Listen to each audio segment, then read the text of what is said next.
और जनता दल की केंद्र में सरकार बनी तो देश के 50-60% जो पिछड़े समाज के लोग हैं उसको आरक्षण मिला। देश में जो मंडल कमीशन लागू कब हुआ?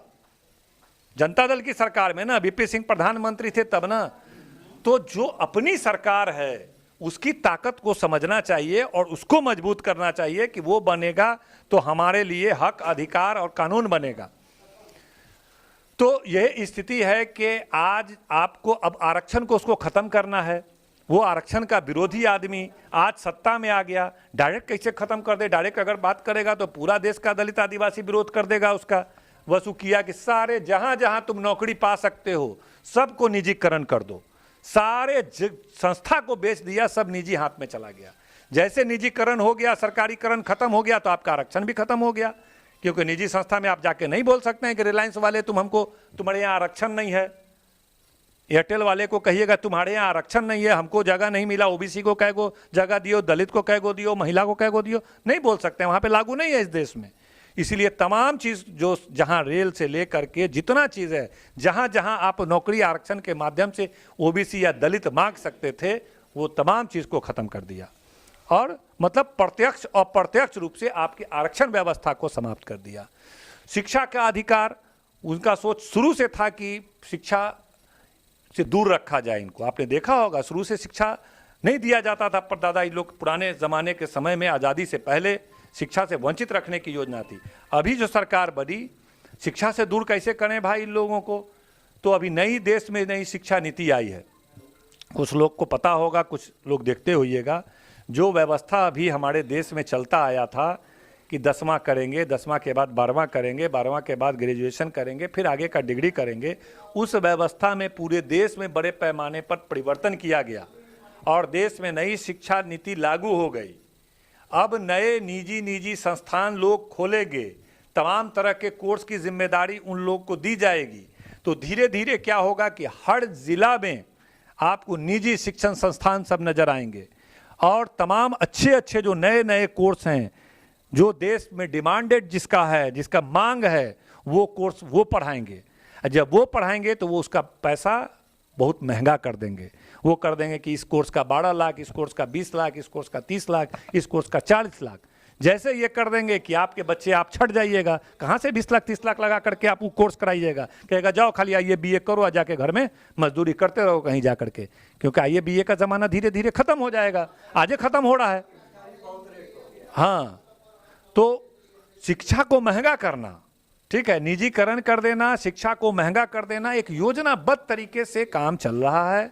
इस सब बिंदु पर जिसके खिलाफ हमारे आपके पूर्वज, चाहे बाबा साहब अंबेडकर जी हों, चाहे कर्पूरी ठाकुर जी हों, लालू जी हों, चाहे उनसे पहले रविदास जी हों, तमाम लोग जो लड़े हैं, आज वो लोग जिनके खिलाफ लड़े वो सत्ता में आ गए और हम लोग भ्रम की स्थिति में है, क्योंकि हम लोग अपने पूर्वज की लड़ाई को, अपने पूर्वज के संघर्ष को, लालू जी के बलिदान को, कर्पूरी ठाकुर की लड़ाई को, अंबेडकर जी की लड़ाई, सबको भूल गए हम लोग।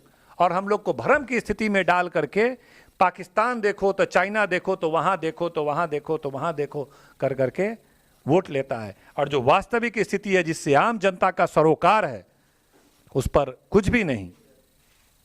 इसीलिए आने का उद्देश्य यही है कि हम लोग जो हमारे आदर्श बाबा साहब अंबेडकर थे, जिस उद्देश्य के तहत हमके हक अधिकार के लिए वो संविधान में जो अधिकार दिए और जो उनका सपना था, उस लक्ष्य को प्राप्त करना है। अभी देखिए जातिगत जनगणना इस देश में, आज देश को आज़ादी हुए 75 साल, कितना साल हो गया है? 75 साल देश के आज़ादी को हो गया। तो अभी देश में जो कुछ पुराने नेता थे, जो अंबेडकरवादी, गांधीवादी लोग थे, समाजवादी लोग थे, उन लोग के उस पर खास मुख्य रूप से लालू प्रसाद जी, उनके पास कोई घर नहीं, मकान नहीं। करोड़ लोग ऐसे हैं जो आज भी एकदम झोपड़ पट्टी से भी बदतर जिंदगी जी रहे हैं।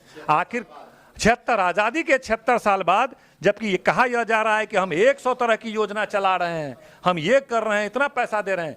इसीलिए लालू जी और उनके समकक्ष कई लोगों ने यह किया कि देश में जातिगत जनगणना हो और आर्थिक जनगणना भी हो कि किसका क्या हालत है, ताकि यह पता चल सके किस जाति बिरादरी का हालत ज़्यादा बुरा है, फुटपाथ पे ज़्यादा सोने वाले कौन लोग हैं, भीख मांगने जाने वाले कौन लोग हैं, रिक्शा ठेला मजदूरी करने वाले कौन लोग हैं, झोपड़पट्टी में बदहाल ज़िंदगी जीने वाले कौन लोग हैं, बांध किनारे जो बस गए पूरा यहाँ से वहाँ तक शहर में कौन लोग हैं, रिफ्यूजी लोग कौन जाति बिरादरी के लोग हैं, कौन क्यों विकास का लाभ नहीं मिल पा रहा है, काहे ये पीछे रह गए, ताकि ये पता चले और उसके लिए हम स्पेशल योजना बना करके उसके लिए फंड का इंतजाम करें और उसके लिए काम करें।